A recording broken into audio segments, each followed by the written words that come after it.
Нема партија која што ги блокира. Драго ми е со сите партии што се гледам дека сакат соработка. Го чувствуваат моментумот и важноста на месеците кои што се исправени пред нас, а веројатно и годините кои што постојат пред нас, за носење на крупни, сериозни историски одлуки за Македонија. 2018 година е навистина многу важна година, заради тоа што Македонија може да добие автоматска покана за НАТО и да почне ратификација на договор, односно на поканата низ парламентите за полноправното членство во НАТО, а очекуваме да добие датум за почеток на преговорите. Сето тоа е врзано и со проблемот кој што пред сега го има со нашето уставно име, но важен е концептот на едно општество за сите, важен е концептот фер општество за сите, како што и денеска темата на работничките права и очекувањата на работодавачите во државата, тоа е фер ставови.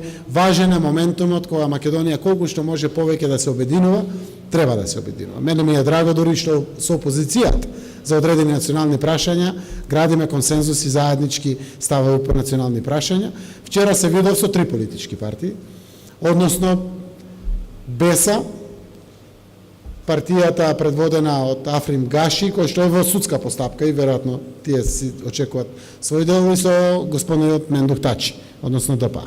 И продолжуваме разговорите, денеска ќе има комуникации дополнително. Јас сакам овие денови да привршуваме со оваа тема. Секако сите се пред се со очекување од предлозите кои што доминантно произлегуваат од мене како премиер кој што предлага, а согласно тоа после ќе се изјаснуваат и самите политички партии.